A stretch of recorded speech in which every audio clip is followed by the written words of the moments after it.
Hi, this is Alexis from AlexisPierce.com. This is a recording of a talk called Meditation, Yoga, and Mental Health, Ancient Approaches to Modern Problems that I gave to the New York Mental Health Counselors Association conference in April of 2014. So let's just define yoga really quickly. Yoga literally translates as union or to yoke. You can yoke your awareness to anything. I can yoke my awareness to that chair. It's just not a very refined vibration. So the idea in yoga is that we're working to yoke our awareness to sort of greater consciousness or universal awareness, something that's a really high vibration. But you can do yoga with anything. I can have my yoga practice with that water bottle. So yoga's everywhere, but it's focused on a high vibration. It's a really multifaceted study. It involves philosophy, it involves lifestyle practices. For our purposes today, we're talking about three particular parts of yoga: the physical practice, the breathing practice, and the meditation practice, or practices that are involved in that. So, why are we talking about it here at this conference? Yoga is inherently involved in mental health. The goal of yoga is that it's a system to move you from your individual consciousness to a universal consciousness. There's a lot of stuff standing in the way of us making that connection, and it's all in our heads. That's the idea with yoga. So, in the Yoga Sutras, which is the oldest text on yoga, the very first sutra says that the goal of yoga is to, I'm just going to read it here, to realize the self beyond the constant fluctuations of the mind, and to stop this sort of wave of fluctuations of the mind. So in yoga, the mind and the body are part of nature, and the soul is part of something else. Our true self is the soul, and the mind and the body are just aspects of nature. So in yoga, we aim to realize that the mind is not the true self. Most of us get confused there. There's a woman named Patricia Walden who is a senior Iyengar teacher, Iyengar being a type of yoga. That's all explained on the website. She lives in Boston. She has this great quote, and she says, just as the eyes are the organ of sight and the ears are an organ of hearing, the mind is an organ of thinking, perceiving, and feeling. But most of us get pretty wrapped up in the fact that our mind and us are the same thing.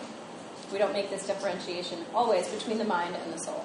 So she gives an example for how we get confused in our language. So when we break our leg, we say, my leg is broken. We don't say, I'm broken. Clearly, we see a difference between us and our bodies. But when we have something like depression, we say, I'm depressed, not my mind is experiencing depression. So there's that confusion between me and my mind and what's happening. So in yoga, we're trying to make this separateness clear. That the mind and the body, because they're aspects of nature, they're all over the place. They're going up and down. They're fluctuating just like nature does, just like the weather does. But me, myself, my soul, that's separate and that's stable. And it's eternal. So that's where we're coming from philosophically. Everybody clear on that? Okay, good. If at any point I'm seeing this really confused faces, I'm going to ask that. If you have a question, please don't hesitate. We're going to get into some pretty deep stuff, and it's going to involve ancient languages, and it's okay to be confused. It's taken me years to get my head around this, and I still had to call my teacher and say, am I right? Did I get this? So, don't worry about that. The body is an outer manifestation of our minds in yoga.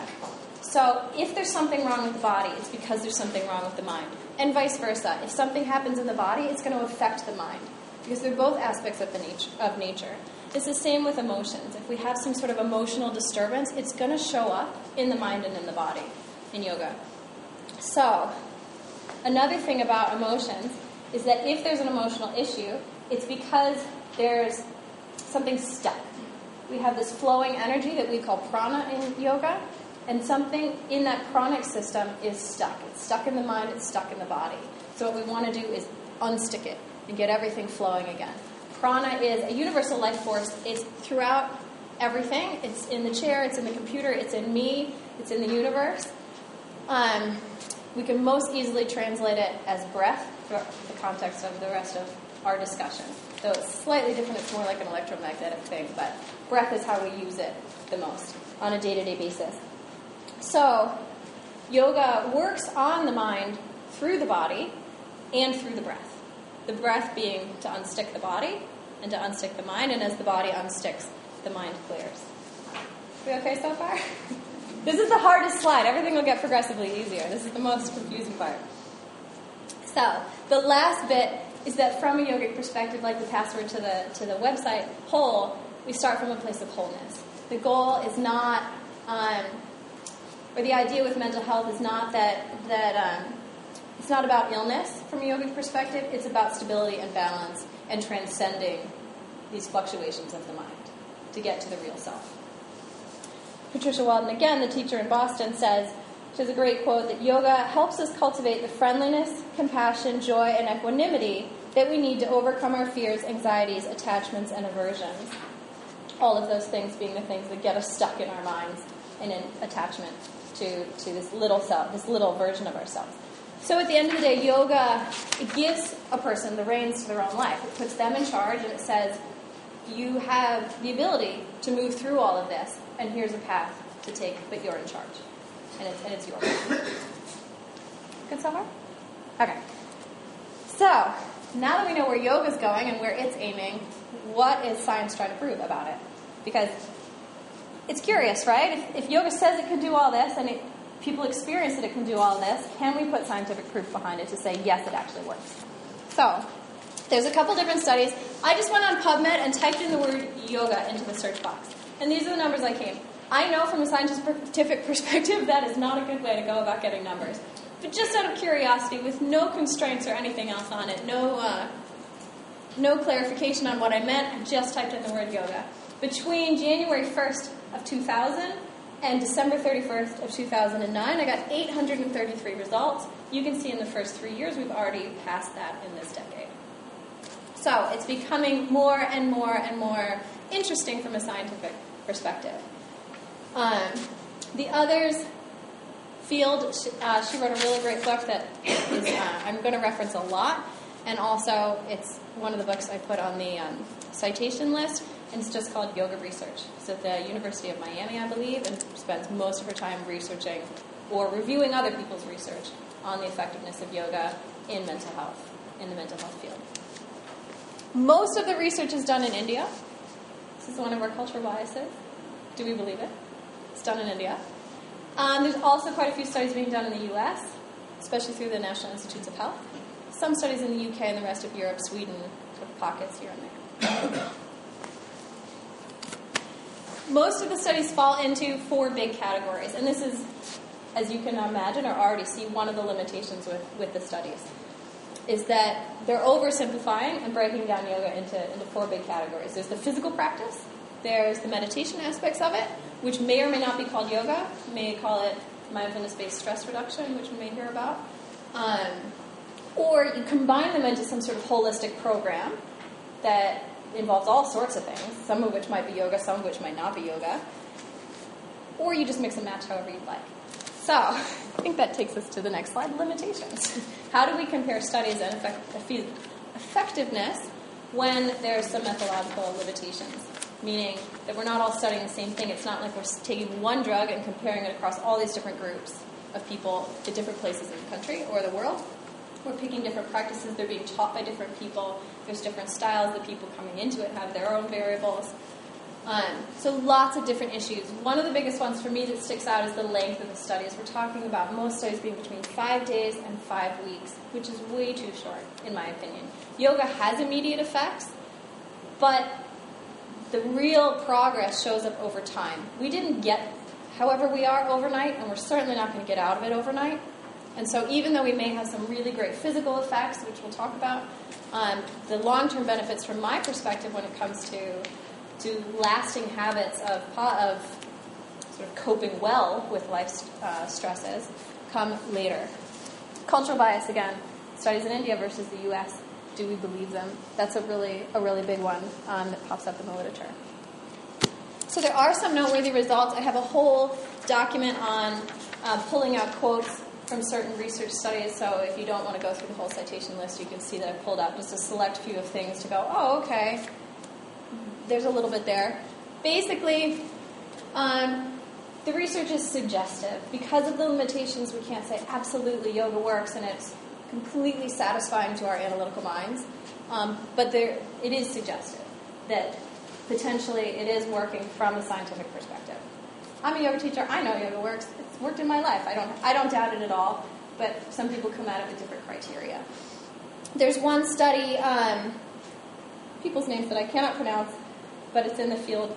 It's in the field book Yoga Research that showed a significant decrease in anxiety in women who received a twice-weekly 90-minute yoga class compared to people who were in a control group, which was wait-listed and then offered yoga after the study was over. There's been some interesting research on schizophrenia. And one study, there was a yoga group versus a group given physical aerobic exercise, like being on a treadmill. And they showed that after 4 months, the participants had less psychopathology, hopefully that means something to you more than it does to me, greater social and occupational functioning, and a better quality of life. As somebody in her 30s, and everybody around me who has ADHD or thinks that they have ADHD, yoga has been shown to have quite an effect on ADHD, especially compared to just straight aerobic exercise like running.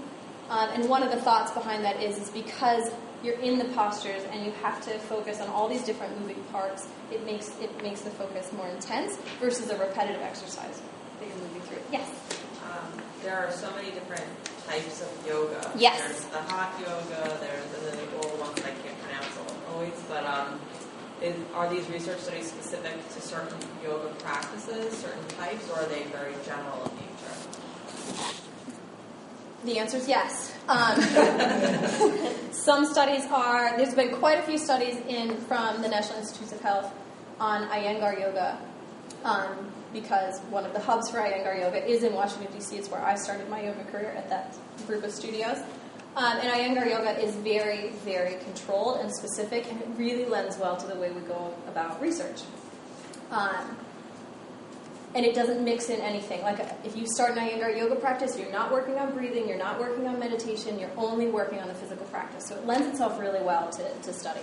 That being said, there are studies that cover something called Sudarshan Kriya, which is a breathing practice. It's secret unless you go to their workshop, so I don't know a ton about it. But basically, it's a breathing practice with a little bit of physical movement and meditation.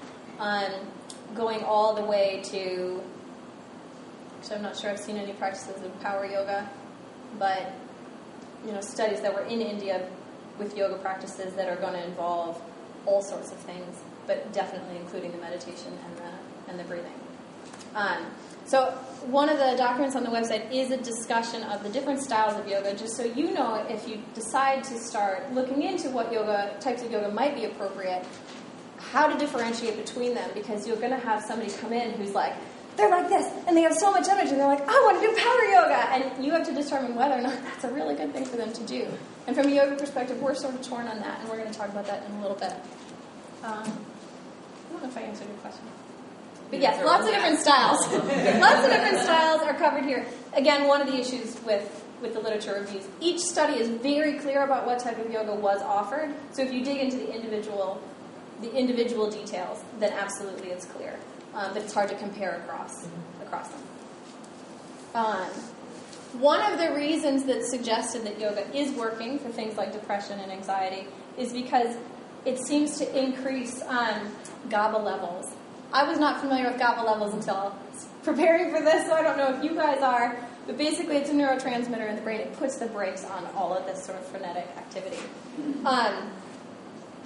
There's been a few studies actually comparing yoga to walking or comparing yoga to reading and showing this tremendous increase in GABA levels in the brain. And also that yoga can decrease cortisol levels and increase alpha waves in the brain. There's a few studies on that, and I cite them for you to look into if you'd like to. Does anybody have any other questions? Basically, I'm not a researcher, so I didn't want to come and present all of this types of research, but just to give you a few places to look and a few sort of indications of why we would start to look at it. Here, I love this slide. I don't know if you can see it clearly, but the Frontiers in Psychiatry article that was the top one on the previous slide, it was a research review in 2013, but I think their review stopped in 2011. And they had 124 studies that they reviewed, only 16 of which met their qualifications to actually dig deeper into because of all those methodological limitations that we talked about previously. But from those 16 studies, they took the 8 paths of yoga, which we're not really going to get into, but if you have questions about it at the end, we can talk about it.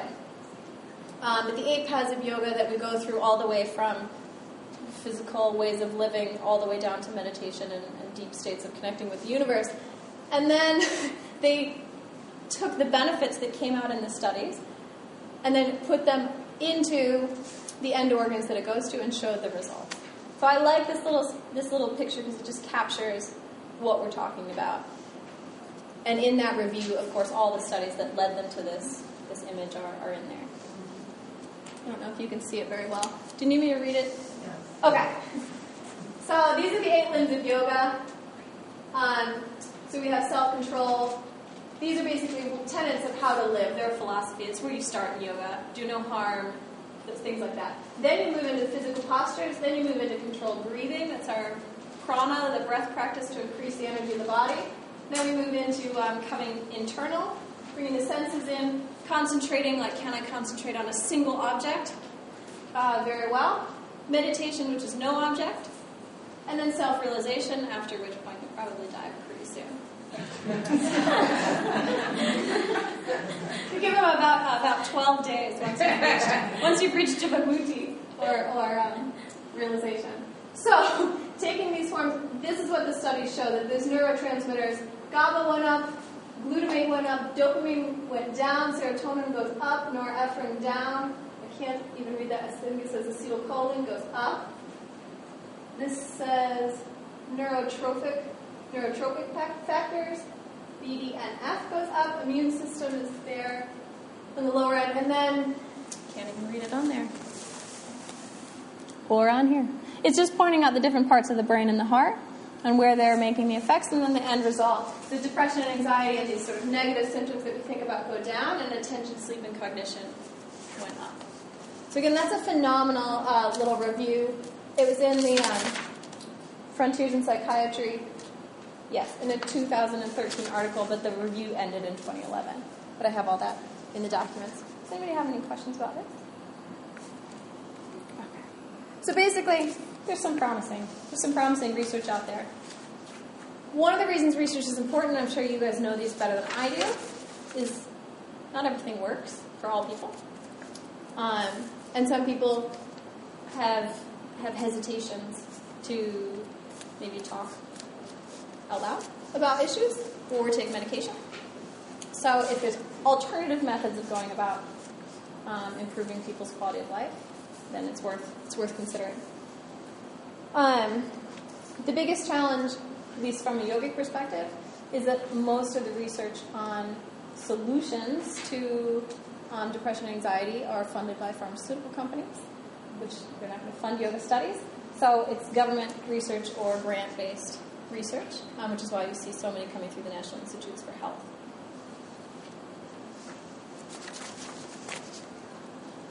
All right. So that was sort of a scientific perspective on if it works. From a yogic perspective, why does this work? Because we have some pretty interesting thoughts about it. So we're going back to this quality of nature. We said that the mind and the body are parts of nature. They're parts of our embodiment, us being soul or spirit, something completely different. So Prakriti is nature, Purusha is soul.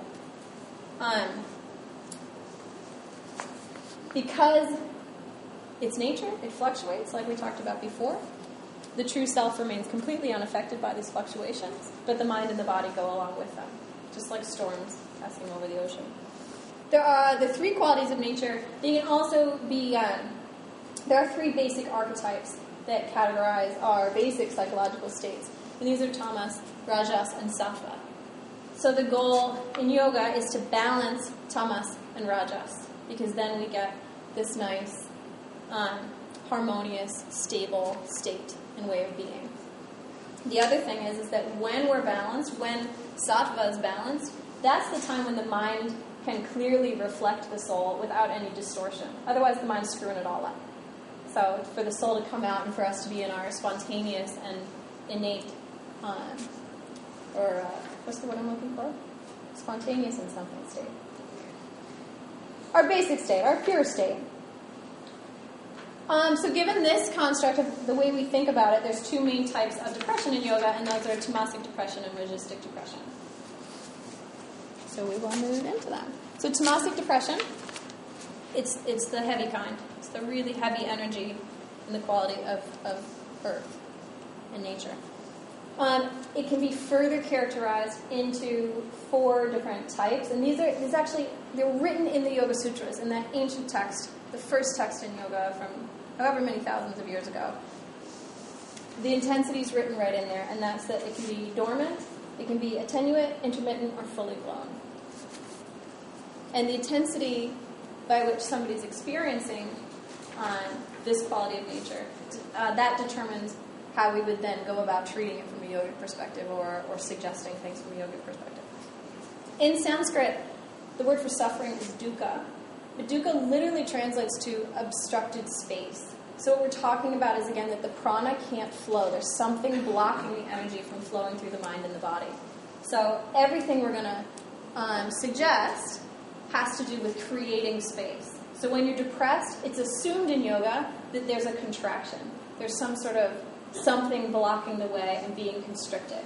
So we want to move that out of the way and get things flowing again. So all the practices of yoga work on releasing these blocks. So here, a classic example of why thinking about adding movement and the body aspect into more traditional forms of therapy or talk-based therapy is important, right? Because when we're depressed, our body shows it. And when the body's depressed, it makes the mind depressed. There's a feedback loop going on there between the body and the mind, at least from a yogic perspective. Everything I'm saying today is from the yogic perspective to present to you that way of looking at the world. So there's 3 different ways that we build emotional patterns from the yogic perspective: the nervous system and our response to things, the body, this type of stuff, and then our patterns are our ways of being. And so this is where, from a yogic perspective, verbally processing the same story over and over again might not always help, because we're just putting that pattern deeper and deeper and deeper into the mind and into the body. So we ingrain these patterns and these ways of being over years, and they're not going to go away overnight. So, and even if they did go away overnight, if you could get from A to Z, bam, like that, you don't have any of the habits to support it. You can't keep Z. You can't stay like that because you don't know how to be in that state. So it's an incremental step-by-step process that happens over time, which is, I think, one of the frustrating things and the really great things about yoga. You're in charge the whole time, and you're going at whatever pace you can go at and you can accept and you can sustain. But that's also why I think it works, because it's you unfolding over time to getting to a different place. So the problem is, like we talked about, these deep ingrained ways of being. In yoga, those are called samskaras. It's a really complicated concept. I have an article on my website about it called Why Your New Year's Resolutions Won't Stick, in case you are interested in it. And it talks about it in much more easy to understand language than we might talk about right now. But basically, from a yogic perspective, something happens to you. You create an emotional reaction to that something. And the memory of the event is imprinted on the unconscious mind. Surrounding that memory, you have all this emotional junk that you put with it. The thought process of like, oh, that shouldn't have happened, or I didn't like that. All of that stuff is different from the memory itself. The memory is just what it was, and then we create all this emotion around it. Then when we have a new experience, we perceive the experience through that surrounding emotion and reaction. And then when we respond, we're responding through that emotion as well.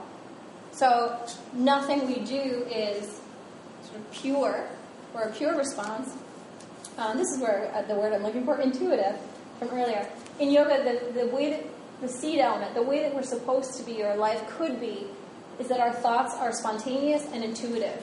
When we've got this samskara, this sort of emotional circling of memories that starts to cloud our vision, we're not able to be spontaneous or intuitive because we're filtering everything through this big, thick cloud of our perceptions and memories and cruddy stuff and what we think life should be like.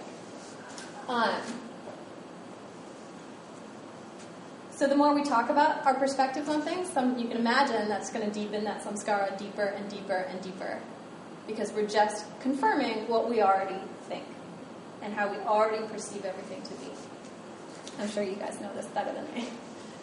But it happens in my own head all the time. So, we can't get rid of the memory in a yogic perspective. The memory's there. It just is what it is. But we can release all that emotional tension around the memory. And there's very specific practices for that. But it doesn't happen overnight. It happens over time. You may have some big releases, but it's still going to be little stuff to give up over time. So, yes? You said there's specific ways to do that. Is that like, do you know the purpose when you're doing that? Like, I don't understand. Yeah. Do people like go out intentionally to rid themselves of these emotional? You can. You'd be pretty deep into your yoga practice by the time you get there. Although it's a practice that I teach to everybody. It's called Antarmona. There's one specific practice with all of yoga gets at this general concept of trying to separate the mind and the body from the soul, and that process itself will start to highlight the fact that the soul is being distorted by these reactions and concepts of the mind. But there is a specific practice called Antarmona. My teacher has a great guided meditation on it that I can link to from the page. But basically, it's you go through a process to come inside, and then you actively draw up negative thoughts. You actively bring them up, because the concept in yoga is that when you push them down, they're still affecting us. They're still distorting our view. We're just not acknowledging that they're distorting it. So if we can at least bring them up and feel this negativity and give it expression, then we can release it and let go of it. So you actively draw up negative images. You make them as big and as negative as they could possibly be. So things you would never do in real life, hopefully. Just beat the crap out of people, stab them, kill them, whatever you want, like yell at people, huge things. And then you just wipe it, like you're wiping a chalkboard. And learn how to do that process of, there's negativity, gone. Negativity, gone. It's pretty intense, especially in a room of people, because afterwards people are like, I just did this. I'm like, I'm sitting right next to you, creep. It's not funny. But it's a really powerful practice over time, and you can use it sitting right here, right now. You know, we don't have to be in a yogic state. You can just pull it out anytime you need. So I will link to that for you. Any other questions? Samskaras are really the core of the issue of why we're suffering. It's how we perceive everything and the fact that we've distorted our view. It's like looking out of the windshield of your car and it's covered in mud and you don't even know that it's dirty. It's the issue. So the other type of depression, we have tamasic, that was the heavy, it's the lethargy, the tired, and rajasic, which is more on the anxiety end of the spectrum. This is how it shows up physically. I'm sure we all can think of people, or maybe ourselves. We may swing between these two ends. In yoga, we sometimes use the rajas energy, this sort of fire energy, to break up the tamas or the heaviness, and get the prana moving again. So we think about those two characteristics, the tamasic or the rajasic depression, in order to figure out the way forward and what we would suggest from a yogic perspective in terms of practicing. There's 3 different components to how we go about a yoga practice, or how we go about taking action. And those are the 3 basic practices. So fire, this tapas element, like get moving, that'll mostly show up as a physical practice, going to a physical yoga class. Self-study, that can be any number of things. It can be therapy, it can be journal writing, it can be meditation. And then the final one, which is faith, surrender to God, that I'm not in control and that's okay. Like, can I surrender? There are different teachers and different styles of yoga, if they're even familiar with yoga philosophy at all. Hopefully, not everybody in the yoga world is, but if they are, they may recommend entering into this at very different points. There's some thought that if I'm really really into my tamasic depression and it's fully blown and I'm just like, I can't even get out of bed in the morning, not even by mid-afternoon, am I really able to do a lot of self-reflection? And would I be able to be objective enough to reflect on myself? Probably not, from some perspective. I may also feel this big sense of spiritual isolation, like, I'm by myself, there's nobody can help me, I'm in this on my... So can I really surrender? Can I find that level of faith that everything's going to be okay when I'm deep in the depths of it? Maybe not.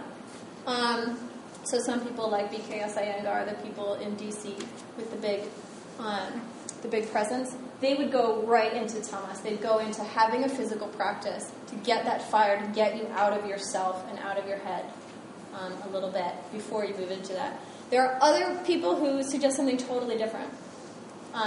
They're still going to add in the physical piece, but they may say, no, you can do a little bit of self-reflection. You can absolutely do a little bit of journaling or talk therapy or whatever that shows up as for you. Anybody have any questions on it? Okay, we're moving into the next little bit. So what are we going to do about it? We've assessed our students. We know what's happening with them. We think we know. They've told us all this stuff. What do we then suggest as teachers? There's two different approaches to it. We have confrontational practices and we have non-confrontational practices. Nada yoga, this is the yoga of sound. Kirtan is devotional chanting. You may hear like some of that yoga music where people are singing. That falls into the kirtan. It's call and response mostly, but it could also be somebody just singing along pretty. Nada yoga can be any number of different sounds. Maybe you've heard about didgeridoo healings, where if somebody plays a didgeridoo next to your head, those types of things. Like feel into the vibrations as a way to raise your vibration. Mantra meditation is meditating specifically on a mantra. The most common one in yoga being so hum. So I inhale to the word so and I exhale to the word hum. Asana is the physical practice, pranayama being breathing practices. So you see that meditation, asana, and pranayama are in both columns, and it's because there's different practices. Some are confrontational, some aren't. And by confrontational, I mean it takes you inwards. Not everybody is ready to go inwards. Sometimes we need them to go out of themselves, especially that really deep, fully blown tamasic depression, that lethargy, like get out of yourself. Come back into the world where the rest of us are. And people who had extreme trauma that's really recent, or maybe they just got back from Iraq or Afghanistan, not Iraq anymore, Afghanistan, maybe they don't want to go inwards. They're not ready to go inwards. Or some people with past abuse, and they don't want to go there. It's not safe for them to go there on their own. Then we do non-confrontational practices, which will still start to release the blockages and free up the energy flowing, but without having to face all of that stuff with your eyes closed alone in your own head, which can be really damaging for people. So hopefully, again, you find a good teacher who knows all of these things. Oh, so we basically just covered it. The approach depends on the characteristics, whether it's fully dormant or fully blown depression, whether it's dormant.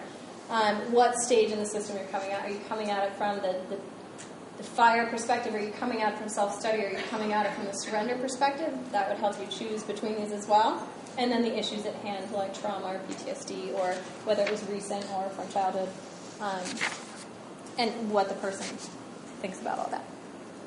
Questions? Okay. So pranayama, there's one basic difference between the pranayamas for anxiety versus depression. Anxiety, you focus on the exhale. You've got to let it out. Because one of the issues is that we keep bringing it in. We've got all this energy coming in, and it's not going out.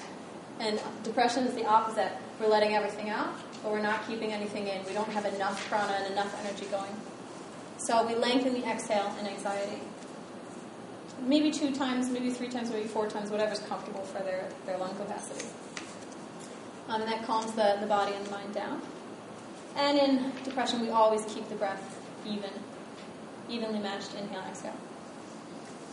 There are lots of different pranayamas that I could just list off. I don't know if that's very helpful for you. We can practice some of them at the end if we have time. I don't know how we're doing on time. Oh, yeah, we should. But basically, there's a few. The basic practice that we'd use for both of them is called a 3-part breath. You fill the belly, fill the chest, fill the upper chest. On the exhale, empty upper chest, belly. It just starts to bring you into your body. It's like, oh, right, there's a breathing process happening here. Okay. So it's just fill belly, fill chest, fill upper chest, empty upper chest, belly. And that's 1 inhale, 1 exhale, filling all 3 parts. You can make that then match with the rhythm. So the 1-to-1, you can have it be the same length in and the same length out. Another great practice for both of these is alternate nostril breathing. So I'll plug one nostril, breathe in through one side, breathe out through the other. Breathe in through the same side, breathe out through the other. So it's like a little pattern going back and forth. And you can make the exhale in that even with the inhale or make it longer. And from a yogic perspective, you then can move into holding the breath in and holding the breath out. But I don't recommend that at the beginning because that can be really scary and confrontational. Since we're getting confrontational versus non-confrontational. For depression, we'd add in some more active breathing. So there's lots of breaths in yoga that pump the belly, like this. From a yogic perspective, that activates Manipura chakra, or the chakra in the center, that has to do with self-identity. It has to do with fire. It's also really good for digestion, sort of getting this fire going, and then I'm getting my boundaries, my borders, my sense of self. So we do a lot of those pumping breaths. We wouldn't do those for anxiety because they raise the heat. We've already got enough heat. We don't need any more heat. And we do more physical breathing practices. So there are ones where you're moving your arms around and flopping all over, and we do those for the depression end of the scale. Question? So the beautiful part about physical practice, or asana, the poses, what we think of when we think of yoga in the States, is that they just completely go right past the mind. You don't have to think about it at all. We're just working on the body. And one of the reasons that this works is because the body and the mind are both part of nature. And when you affect the qualities of nature in the body, they have an effect on the quality of nature in the mind, and vice versa. So you can work on one and still have benefits in the other. So you have this sort of euphoric yoga high after your yoga practice, and your mind feels great, and all those problems that were so concerning are no longer concerning. That's because you changed your body, and that changed your mind, from a yogic perspective again. Yeah, and when we create space in the body, I love this quote. I love this quote so much. Patricia One's really great, in case you've never influenced her. But she also has a great booklet that I brought with me. It's really hard to find. I emailed them to find out information about how you can get a hold of it. But she has this great little booklet that she wrote called Yoga for Emotional Healing. A lot of the poses in here are quite advanced, but I think the text in here captures exactly what we're talking about really elegantly. Yes, absolutely. Don't be scared by the physical poses, though. We're going to talk about why they've chosen those physical poses coming up. Actually, right now. We're going to talk about it right now. So, with anxiety, like we talked about, we have all this energy coming in and it's not coming out, but it's not focused energy. It's not channeled appropriately. There's a great book by a guy, I don't know how old it is, probably 100 or so years old, who didn't practice physical yoga. He practiced, a style of yoga where he went to a teacher and the teacher said, do this meditation, focus on a lotus coming out of your head for 2 hours a day. And he did that meditation 2 hours a day for 20 years. And all of a sudden his body got really, really hot, and he thought he was overheating and he was going to die. Walked around for, 5 years with his eldest son, trying to talk to every spiritual teacher he could in India, going, why am I overheating? I literally think I'm going to boil to death. I'm overheating. I don't know why none of the teachers could help him, because it's really clear. In yoga, we have this channel, the energy comes up the spine and it's released. His energy had gone up the wrong channel. It hadn't gone up the middle, it had gone up on the side, and that side's associated with the right nostril. The sort of heating side, the left nostril being the cooling side. So that's why we start our breathing practices on the left. We end them on the left to cool the mind. So if anybody's in anxiety, have them breathe out of the left nostril. Calm you down. Or have them lay on their right side when they're sleeping so that the right nostril starts to get blocked. And that's what ended up happening to this guy. He ended up falling asleep on his right side. He blocked his right nostril and his body cooled off. And then he wrote a really great book about it. So, I moved ahead a slide. So the way we think about yoga for anxiety is we'll meet the mind where it is. The mind's really active. It's got a lot of energy going on, so we will give them a tough practice to start off because you've got to convince the mind to stay in the moment and be there. So one of the ways that you might approach this is by doing something that's really, really challenging so they can't think. They're struggling so hard to stay with you physically, they've just had to give up thinking because all the effort needs to be right there in the body. These people may be really attracted to power yoga. Or power yoga might be really good for them even if they're not attracted to it. I personally think the best type of class is, as it says here, it goes through a little sequence. You're going to start out really active to get the mind to shut off and to bring the body into focus. And then you start to cool it down and you start to soften over time because the wanting to unwind is in there. It's just covered up by this poorly channeled energy. And if we don't, this idea of openness, that I do a back bend and I'm opening, if I end with sort of opening back bends, that's where the surrender comes in. That I'm not in control. I can't control everything. I can let it go and just let it be. So opening can be really beautiful. I have a client who has a lot of anxiety and had it after her third child and can't switch her mind off. So at night, am I going to give her a super active practice? No, because it's going to raise the energy too much.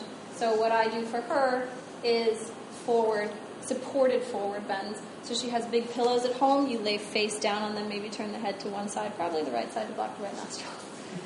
Lay down like that. Lay on your belly with a blanket under the belly and have the head down.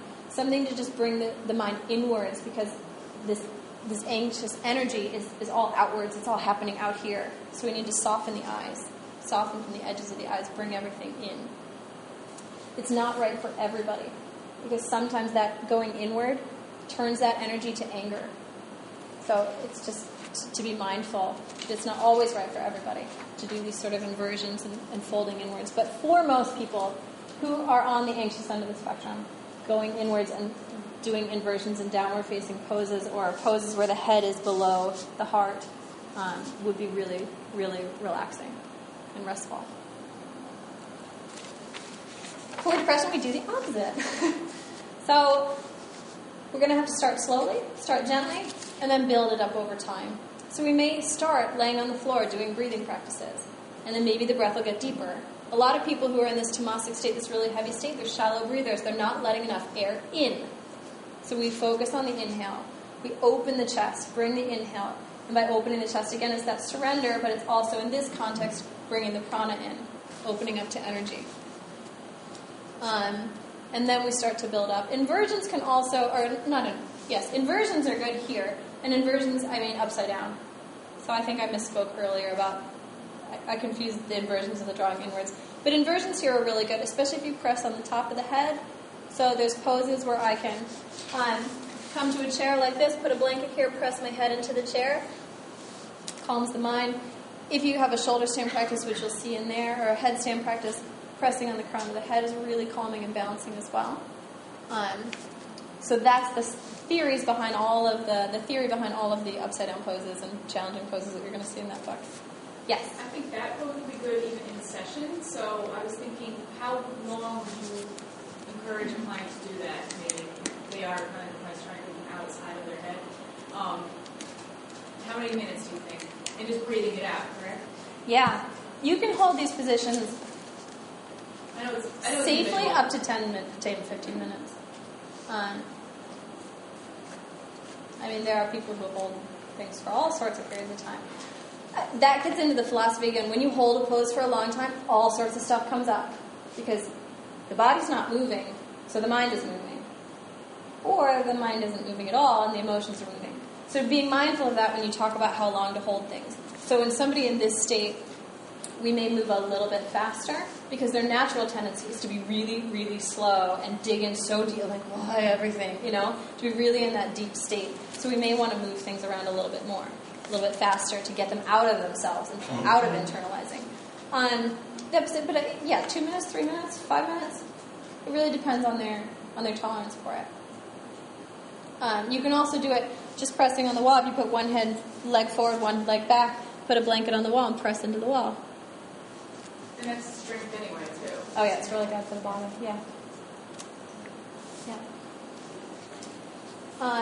So in this on the tamasic end of the scale, you have the eyes open, and again, that's to stop the internalizing. It's to stay out with everybody.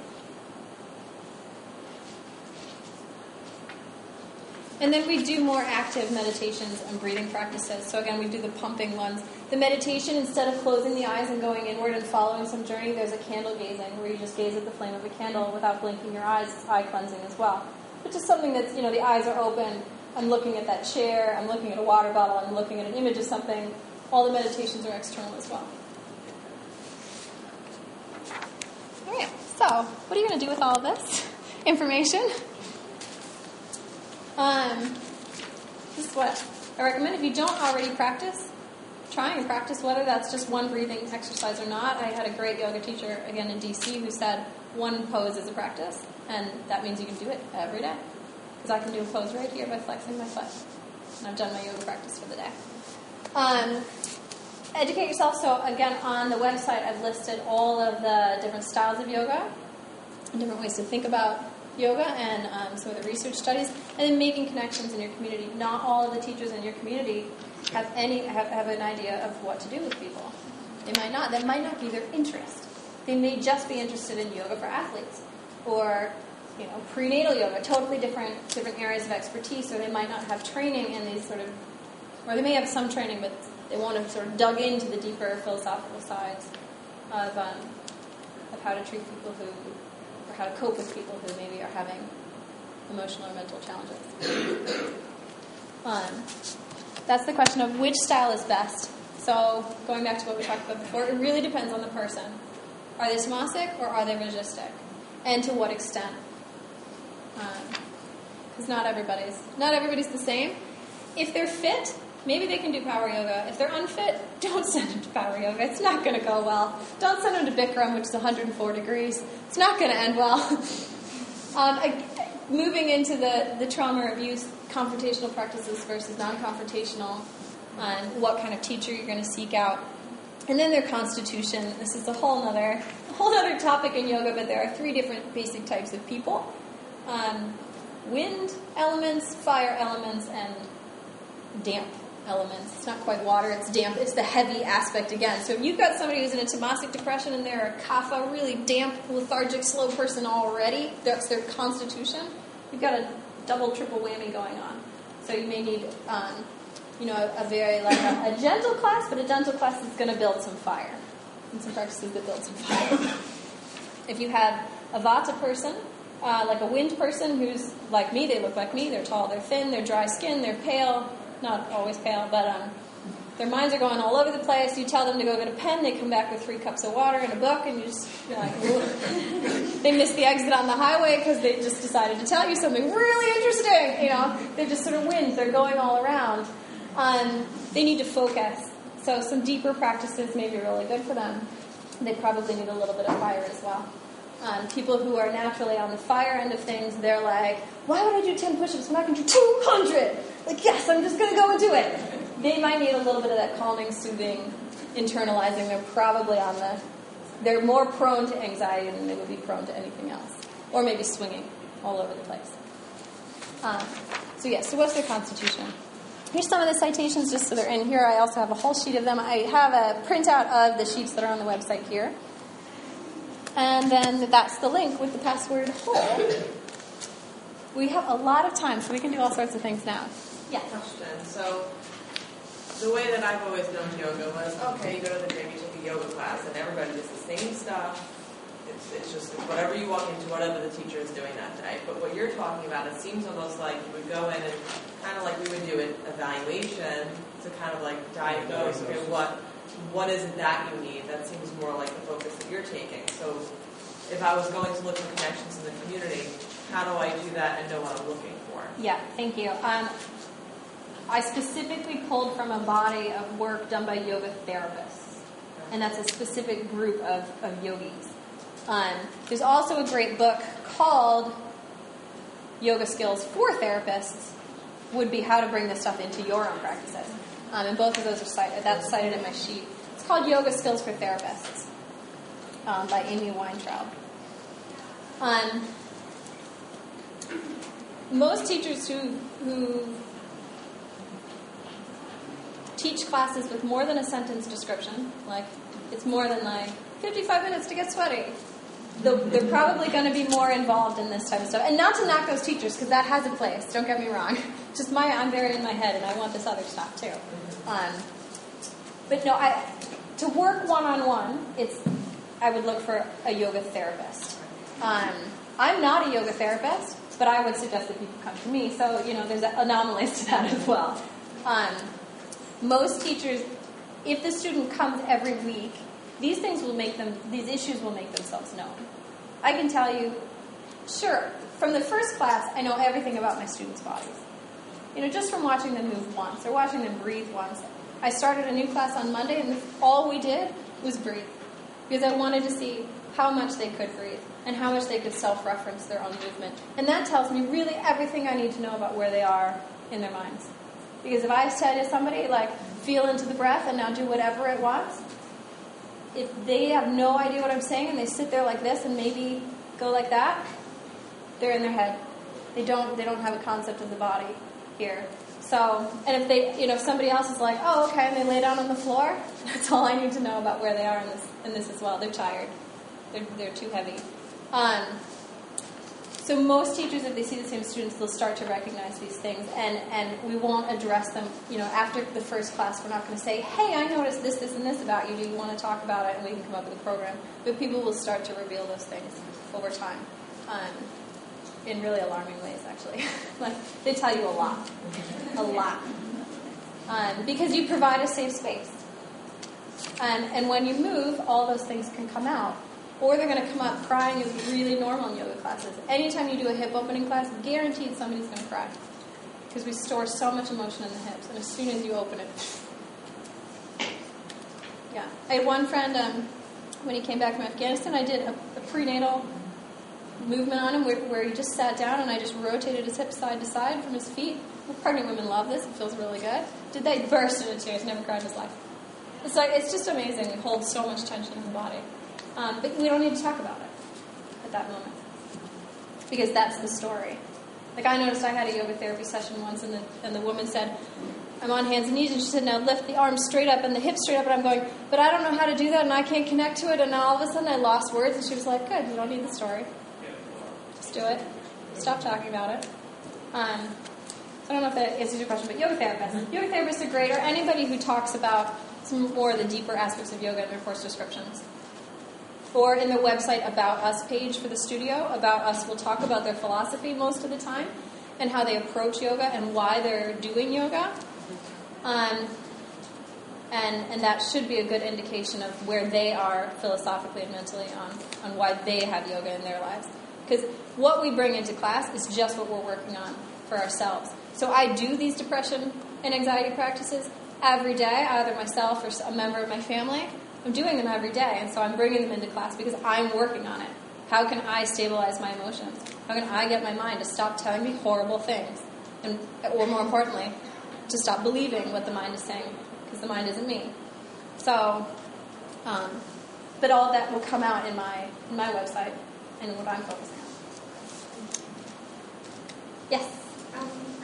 When you're going over, like, for example, the head thing about common mind, Yeah. I was thinking that actually might be a really good intervention for somebody who's really stressed out, maybe like upset and going and maybe in a crisis type of thing at a clinic, especially children, because children come in and they're just stressed out. Usually people are just like, calm down and breathe, and you're just like, but they're still there. But that'd be really interesting and I'm glad you gave us that research of yoga skills, because I was going to ask, do you have anything that we could be able to take into the clinic? Yeah. For something like that, or to say on the phone, as far as the phone, I'm saying, well, have them put their head on, get the phone to look for a minute. Yeah, and I proposed 2 different talks for today, and this one was the one that was selected, and the other one was practical skills. So I decided not to include those here because that wasn't selected. But that being said, I'm about to launch something on how to respond to anxiety and depression in yoga. But yeah, there's also these great books that go through it. Let me just turn back to that page on the pranayamas, because I think breathing is a really great way to get into it, because everybody can breathe, and it's half the time the problem. We're breathing too fast, we're breathing too slow. From the yoga perspective, that is the issue. It's the prana coming in and out of the body. So it's the way that we're breathing. So let's see. What I found was with younger kids, with kids and adolescents especially, just calling them to breathe doesn't always work. Like having them use a movement. A movement. Like actually getting up and doing something that's... And the flow of the breath with the movement. Yeah, exactly. Adding that in, it's like the missing piece. Yeah.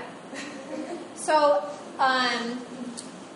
it's impossible to lift the arms without inhaling. I mean, you could try it, you can hold your breath, but like this, it's really natural. And this, you're exhaling. So there's always that, just really basic movements. Same with twisting, you're bringing all the air out.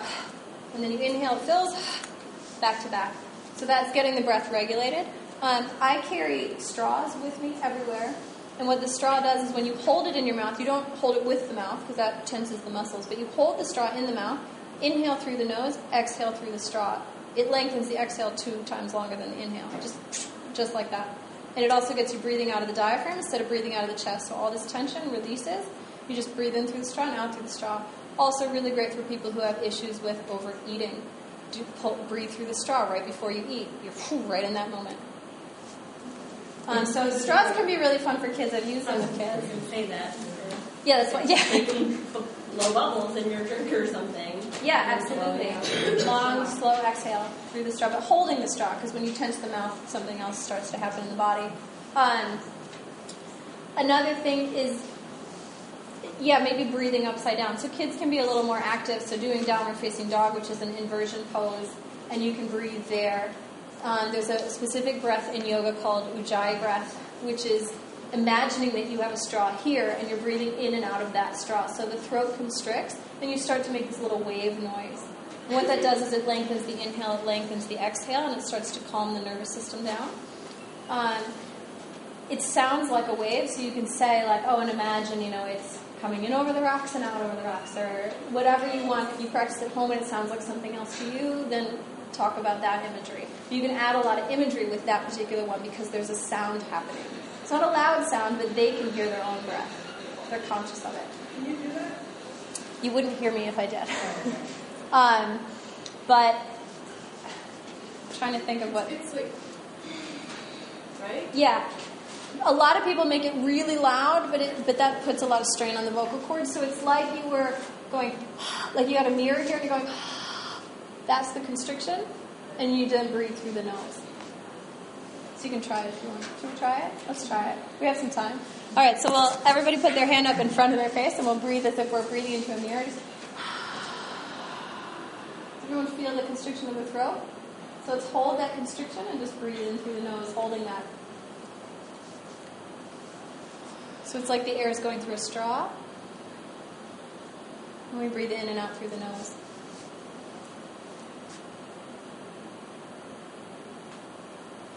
You may be able to hear your neighbor. If you're breathing through the mouth, just try breathing through the nose. You can bring your hand down. Everyone feel that here? So for some people it helps to do that. For some people it helps to imagine that there's a straw just sticking out and they're breathing out through this point and breathing in through that point because it focuses your mind on the throat. Did it work? Okay. Good. So I that's... just know when we do it in the yoga class, it's very loud. So, everybody is, and they, it's supposed to create heat. I don't know, and Yeah. everybody is, so when you said to do it through the straw and I wouldn't hear you if you did it, I'm thinking, I don't know what the hell we're all doing. Yeah, no, there are different... People teach these practices differently. Some people teach them to be very loud. So if you're in an Ashtanga class, Ashtanga being a really, really powerful, a physically exerting type of yoga, there's no alignment cues, by the way. So it's not always the best for newbies. But they want you to use this breath the entire time. And each breath is matched to the movement, and each position is held for 5 breaths, and you lengthen the breath longer and longer and longer. So it's a tough class because you're holding that for a long time. It could be 20 minutes for those 5 breaths for some people. But most of those classes, you can hear the people making the Ujjayi noise, and it's this really loud wave-like sound. That's not how I was taught to do the breath, and for me, that puts a lot of strain on my vocal cords. But for some people, that comes naturally. And if that's what has to happen in the session, that's what has to happen. Make it as loud as it needs to be to get the point across that we're breathing through the throat and lengthening the breath. Because it's the lengthening the breath that's going to calm the body and the system down. But yeah, it's the trick with yoga. Every teacher's different. Every style is different. And we take all of these different practices that we've learned and something comes out of us. I think we do vinyasa. Yeah, so vinyasa yoga is it's moving and matching the breath with the movement. Yeah, it's flow. Yeah.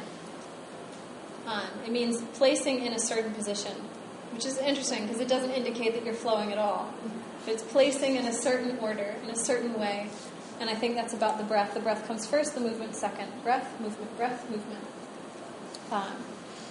So let's try Oh, one I love this will work for kids too, and I absolutely love this when you're really going and you can't get your mind to shut off at night. It's called Brahmari or humming bee breath.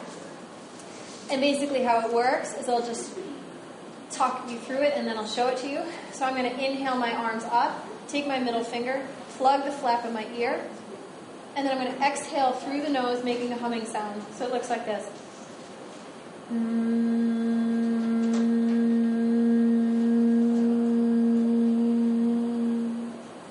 For most of us, there's a big pause here before I need to inhale, so I can bring the arms down. And then when I need to inhale, I can bring it back up. If you don't have that pause, just keep the hands here, because sometimes that can be really, upsetting for the mind. So let's try that together. So just find a comfortable seated position. You're already seated. Find a comfortable seated position. The straighter your spine could be, the better off we're going to be. And you can choose to close the eyes or keep them open. We're going to do this 10 times. Don't worry about feeling silly, and don't think that you're going to be the only one humming and everybody's going to be laughing at you. I will guarantee you, I will tell you when we're done. So I'll do the counting, you just keep doing it. You don't have to wait for me, or you don't have to wait for your neighbor. Just get into it, give the humming. All of the breathing is going to happen through the nose. We inhale through the nose, we exhale through the nose, making that humming noise. So, the middle finger's coming to the plug of the ear, so we'll inhale.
Last one, moving into your last round.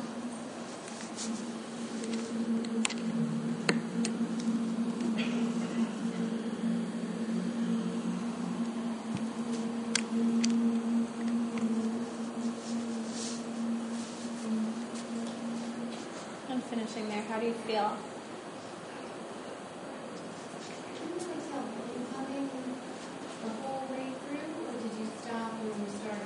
Humming just on the exhale. Yeah? Anyone want to say anything about it? How do you feel?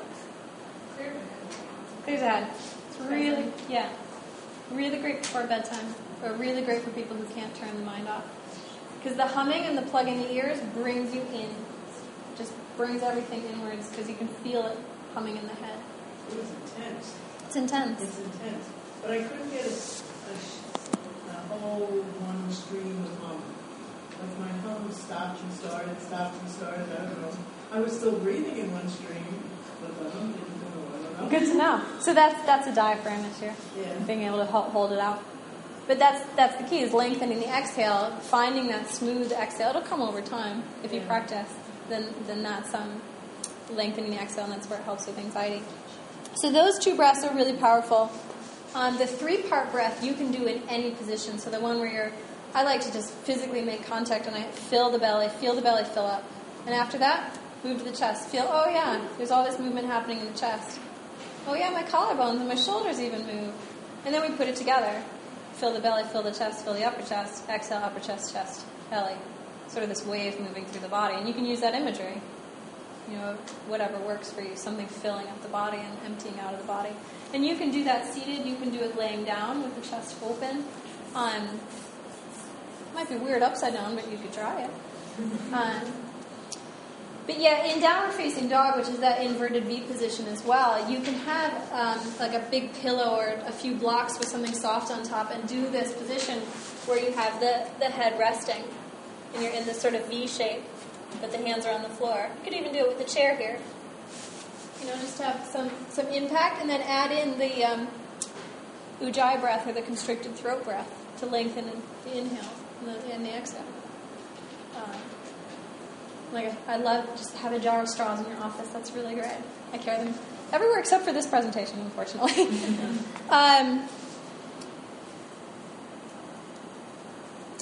If somebody's really, I'll show you one other practice that I really like, and there's a few different ways to do that. There's 3 practices.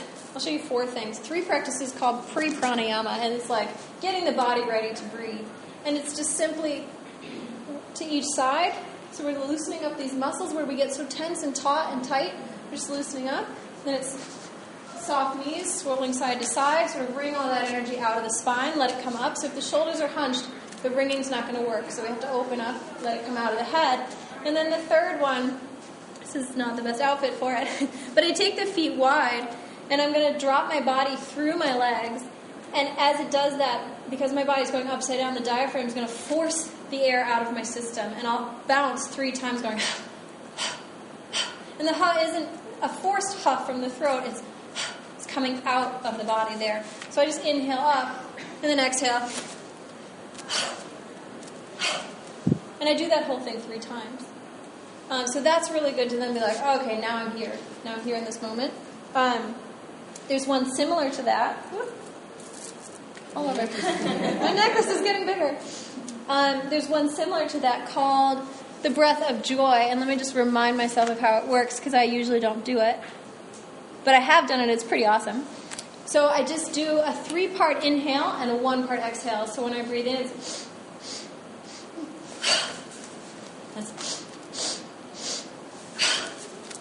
So that's really good to get energy moving. And also if you just need somebody to focus, because there's no way you can not focus and still move like that. So it's 3 parts.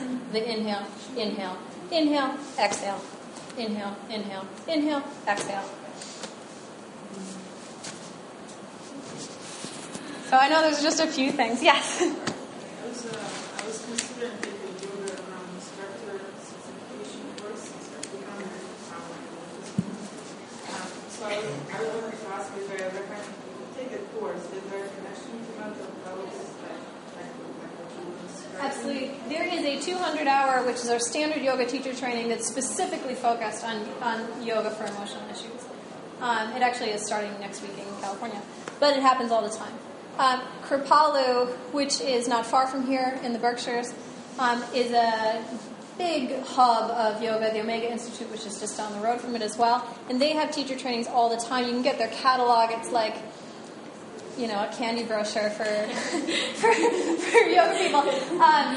But in it, there's specific trainings just for therapists, just for counselors, just for people interested in these issues. So you don't have to go to any old general 200-hour training. You can do a 200-hour training, your basic yoga training that focuses on these issues. Or you can take those certification classes without having to be a certified yoga teacher. You can take them as continuing education credits. You can get advanced training on specifically mental health issues, or just depression, or just anxiety, or just, insert anything really at Kripalu. You can do it all without having to be a yoga teacher. Or you can take yoga teacher training focused on those issues. There are also some big hubs for these things. Boston is a huge hub. You have the Yoga and Trauma Training Center there. So most of the research on using yoga as a way through traumatic incidences and feelings happens in Boston. And there's a lot of good research that comes out of there, and a lot of good downloads. You can buy books and CDs and guided meditations. There's also another woman named Bo Forbes, who her book is in the citation list. And she works out of Boston, and her entire focus is yoga for emotional healing, specifically anxiety and depression. And she has some phenomenal, that's the practice that I follow and that I've been testing out to see how it works with my clients and on myself. I follow her training, and I know she's at Kripalu this summer, and she's also in Boston. What's her name?